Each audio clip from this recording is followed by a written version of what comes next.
நீலகிரி, சிவகங்கை, புதுக்கோட்டை என பல மாவட்டங்களில் மழை பெய்துள்ளது. தொடர் மழையால் நீர்நிலைகள் வேகமாக நிரம்பி வருகின்றன. நீலகிரி மாவட்டத்தில் தொடர்ந்து பெய்து வரும் கனமழையால் உதகை அருகே உள்ள கேத்தி பாலாடா பகுதியில் வீடுகளிலும் விவசாய நிலங்களிலும் கடைகளிலும் மழை நீர் புகுந்தது. குன்னூர் மேட்டுப்பாளையம் தேசிய நெடுஞ்சாலையில் அவ்வப்போது மண் சரிவு ஏற்படுவதுடன் பாறைகளும் உருண்டு விழுவதால் முன்னெச்சரிக்கை நடவடிக்கையாக மேட்டுப்பாளையம் செல்லும் வாகனங்கள் கோத்தகிரி வழியாக திருப்பிவிடப்பட்டுள்ளன.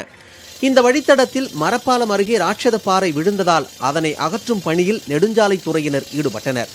சிவகங்கை மாவட்டத்தில் தேவக்கோட்டை, திருப்பத்தூர், இளையான்குடி, காரைக்குடி உள்ளிட்ட பல பகுதிகளில் கனமழை பெய்தது. 3 நாட்களாக தொடரும் மழை காரணமாக மாவட்டத்தின் நீர்நிலைகள் வேகமாக நிரம்பி வருகின்றன. புதுக்கோட்டை மாவட்டத்தில் ஆலங்குடி, கரம்பக்குடி, அறந்தாங்கி உள்ளிட்ட பகுதிகளில் கனமழை பெய்தது.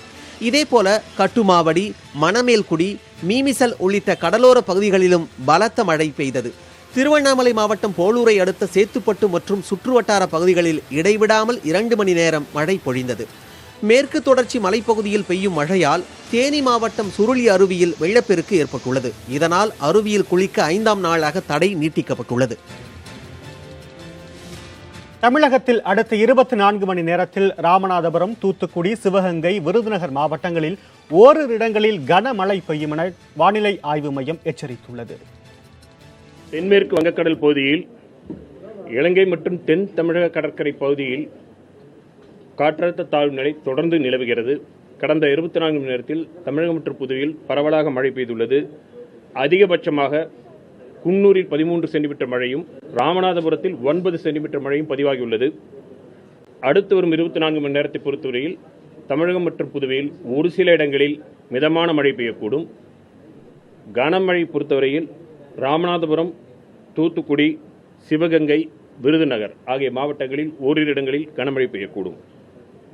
குமரிக்கடல் பகுதியில் பலத்த சூறைக்காற்றானது மணிக்கு 40 முதல் 50 கிலோமீட்டர் வேகத்தில் வீசக்கூடும் என்பதால் இன்று மீனவர்கள் குமரிக்கடல் பகுதிக்கு செல்ல வேண்டாம் என்று அறிவுறுத்தப்படுகிறார்கள். சென்னை மற்றும் புறநகரை பொறுத்தவரை நகரின் சில பகுதிகளில் ஓரிரு முறை லேசான மழை பெய்யக்கூடும்.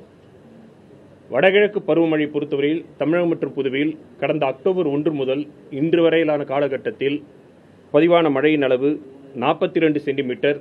இந்த காலகட்டத்தின் இயல்பு அளவு 36 சென்டிமீட்டர். இது இயல்பை விட 13% அதிகம். சென்னைக்கு குடிநீர் வழங்கும் முக்கிய 5 ஏரிகளில் கடந்த ஆண்டுடன் ஒப்பிடுகையில் நீர் இருப்பு கணிசமாக அதிகரித்துள்ளது. பூண்டி, சோழவரம், புழல், செம்பரம்பாக்கம் மற்றும் வீராணம் ஏரிகளில் நீர் இருப்பு நிலவரத்தை பார்க்கலாம்.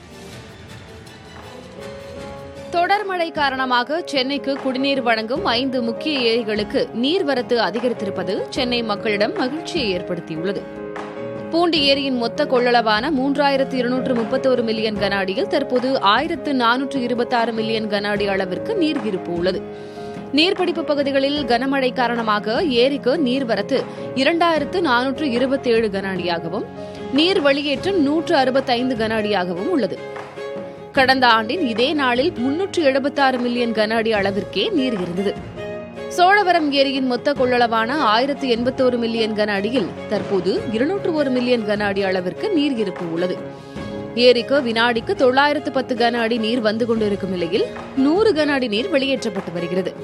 ஆனால் கடந்த ஆண்டின் இதே நாளில் ஏரியில் 40 மில்லியன் கன அடி மட்டுமே நீர் இருப்பு இருந்தது. 3300 மில்லியன் கன அடி மொத்த கொள்ளளவு கொண்ட புழல் ஏரியில் தற்போது 1868 மில்லியன் கன அடி நீர் உள்ளது. ஏரிக்கு 668 கன அடி நீர் வந்து கொண்டிருக்கும் நிலையில் ஏரியில் இருந்து 89 கன அடி நீர் மட்டும் வெளியேற்றப்படுகிறது. கடந்த ஆண்டு இதே நாளில் புழல் ஏரிக்கு நீர்வரத்து 1087 மில்லியன் கன அடியாக மட்டுமே இருந்தது. செம்பரம்பாக்கம் ஏரியின் மொத்த கொள்ளளவான 3645 மில்லியன் கன அடியில் தற்போது 1052 கன அடி நீர் இருப்பு உள்ளது. ஏரிக்கு நீர்வரத்து வினாடிக்கு 1634 கன அடியாக இருக்கும் நிலையில் 25 கன அடி நீர் மட்டுமே வெளியேற்றப்படுகிறது. ஆனால் கடந்த ஆண்டின் இதே நாளில் செம்பரம்பாக்கம் ஏரியில் 178 மில்லியன் கன அடி நீர் மட்டுமே இருந்தது. சென்னைக்கு குடிநீர் வழங்கும் மற்றொரு நீர்நிலையான வீராணம் ஏரியின் மொத்த கொள்ளளவான 1465 மில்லியன் கன அடியில் தற்போது 1087 மில்லியன் கன அடி அளவிற்கு நீர் உள்ளது. ஏரிக்கு வினாடிக்கு 2512 கன அடி தண்ணீர் வந்து கொண்டிருக்கும் நிலையில் 2934 கன அடி நீர் வெளியேற்றப்பட்டு வருகிறது. கடந்த ஆண்டு இதே நாளில் வீராணம் ஏரியில் 1173 மில்லியன் கன அடி அளவிற்கு நீர் இருப்பு இருந்தது.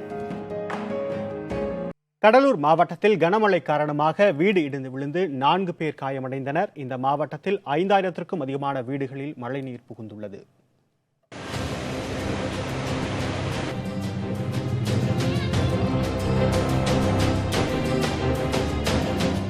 ஸ்ரீமுஷ்ணத்தை அடுத்த குணமங்கலம் கிராமத்தைச் சேர்ந்த ஜெயராமன் என்பவரின் வீடு கனமழையால் இடிந்து விழுந்தது.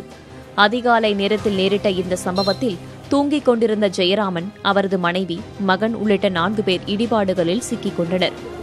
அக்கம் பக்கத்தினர் ஓடிச் சென்று 4 பேரையும் மீட்டனர். காயமடைந்த 4 பேரும் விருத்தாச்சலம் அரசு மருத்துவமனையில் சேர்க்கப்பட்டுள்ளனர்.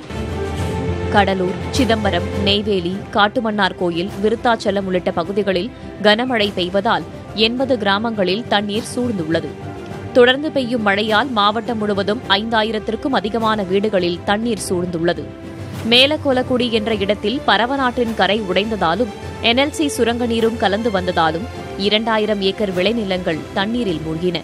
வீராணம் ஏரியில் 8000 கனஅடி தண்ணீர் வரத்து இருக்கும் நிலையில் அப்படியே வெளியேற்றப்படுவதால் வெள்ளியங்கால் ஓடையை ஒட்டியுள்ள வீரநாராயணபுரம் உள்ளிட்ட கிராமங்களை தண்ணீர் சூழ்ந்துள்ளது.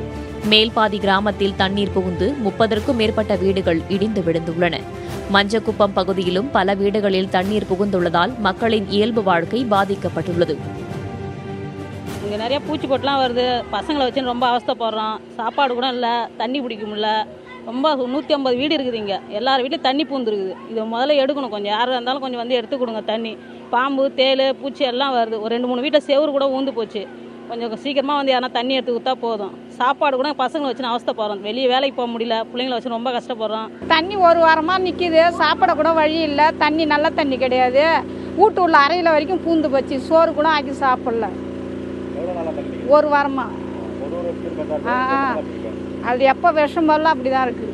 கஷ்டமாக இருக்குது. சாப்பாடு கூட வழி இல்லாமல் நாங்கள் இங்கே கடக்கிறோம். நாங்கள் இந்த தண்ணியில் பூச்சி பொட்டி எல்லாம் வந்து பிள்ளைங்களை வச்சுக்கிட்டு ரொம்ப கஷ்டப்படுறோம். மழை காரணமாக காட்டுமன்னார் கோவில் அருகே கோபாலபுரம் என்ற இடத்தில் வாய்க்காலில் இருந்த 2 முதலைகள் வெளியேறி ஊருக்குள் புகுந்ததால் மக்கள் அச்சமடைந்தனர். இதேபோல கடலூர் நகரப்பகுதியில் 50க்கும் மேற்பட்ட பாம்புகள் பிடிக்கப்பட்டுள்ளன.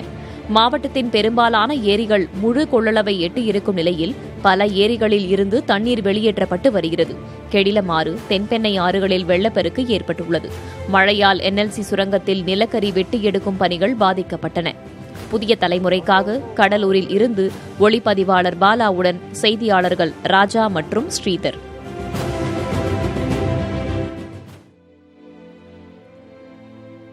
சென்னையை அடுத்த தாம்பரம்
இப்போ வீடுகளுக்குள்ளே புகுந்து அரை முட்டளவுக்கு தண்ணி இருக்குது.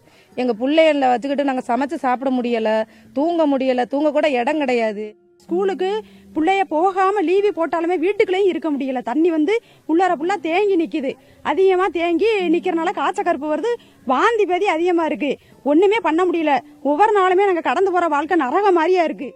வீட்டுக்குள்ள உள்ள பாத்திரம் பண்ணங்கள் எல்லாமே அப்படியே தண்ணியில் மிதந்து போகுது. உணவு கூட எப்படி வேலை பார்த்து சாப்பிட்றது, ஒரு கடைக்கு போய் ஒரு பொருள் கூட வாங்கி எங்களால் சமைச்சு சாப்பிட முடியல. அன்றாட குடிநீர் தண்ணீர் கூட எங்களால் குடிக்க முடியல. செங்கல்பட்டு மாவட்டத்தில் மதுராந்தகம் ஏரி நிரம்பி வருவதால் பாதுகாப்பு கருதி ஏரியை பார்வையிட அனுமதி மறுக்கப்பட்டுள்ளது. கடந்த 2 நாட்களாக பெய்த கனமழையால் செங்கல்பட்டு மாவட்டத்தில் உள்ள நீர்நிலைகள் நிரம்பி வருகின்றன. மாவட்டத்தின் பெரிய ஏரியான மதுராந்தகம் ஏரி முழு கொள்ளளவான 23.3 அடியில் 22 அடியை எட்டியுள்ளது. ஏரிக்கு கிளியாறு மற்றும் நெல்வாய் மதகு வழியாக வினாடிக்கு 1300 கன அடி தண்ணீர் வந்து கொண்டிருக்கிறது. இதனால் மதுராந்தகம் ஏரி விரைவில் நிரம்பும் என்று எதிர்பார்க்கப்படுகிறது. இதனையடுத்து ஏரி பகுதியை தங்களுடைய கட்டுப்பாட்டில் கொண்டு வந்துள்ள காவல்துறை அனுமதியின்றி ஏரிக்கு சென்று பார்வையிடவும் உபரிநீர் செல்லும் கிளியாற்றை கடக்கவும் கூடாது என்று எச்சரிக்கை விடுத்துள்ளது. மதுரையில் மழையால் சேதமடைந்த சாலைகளை சீரமைக்க கோரி மார்க்சிஸ்ட் கம்யூனிஸ்ட் கட்சியினர் மறியல் போராட்டத்தில் ஈடுபட்டனர். மதுரை மற்றும் சுற்றுவட்டார பகுதிகளில் கடந்த சில நாட்களாக பெய்த கனமழையால் தமிழ்ச்சங்க சாலை, கோரிப்பாளையம், ஏவி பாலம், பெரியார் பேருந்து நிலையம், காளவாசல் உள்ளிட்ட பகுதிகளில் உள்ள சாலைகள் சேதமடைந்துள்ளன. இதனால் அடிக்கடி விபத்துகள் ஏற்படுவதாக வாகன ஓட்டிகள் புகார் தெரிவிக்கின்றனர். சாலையை சீரமைக்காத மாநகராட்சி நிர்வாகத்தை கண்டித்து மதுரை தமிழ்ச்சங்கம் சாலையில் திரண்ட மார்க்சிஸ்ட் கட்சியைச் சேர்ந்த சுமார் 50க்கும் மேற்பட்டோர் சாலை மறியல் போராட்டத்தில் ஈடுபட்டனர். உரிய அனுமதியின்றி மறியலில் ஈடுபட்டவர்களை காவல்துறையினர் கைது செய்தனர்.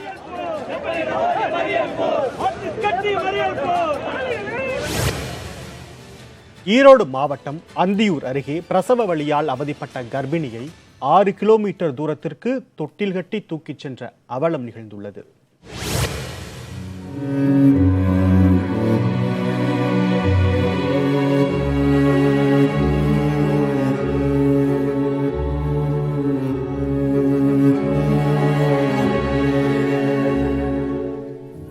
பர்கூர் மலைப்பகுதி கிராமமான சுண்டப்பூரைச் சேர்ந்த நிறைமாத கர்ப்பிணியான குமாரிக்கு திடீரென பிரசவ வலி ஏற்பட்டதை அடுத்து 108 ஆம்புலன்ஸ்க்கு அழைத்துள்ளனர். ஆனால் கடந்த சில நாட்களாக பெய்த மழையால் மலைப்பகுதியில் பாறைகள் விழுந்து வாகனங்கள் செல்ல முடியாத நிலை ஏற்பட்டது. இதன் காரணமாக ஆம்புலன்ஸ் வராததை அடுத்து குமாரியை கிராம மக்கள் 6 கிலோமீட்டர் தூரத்திற்கு தொட்டில் கட்டி தூக்கி வந்தனர்.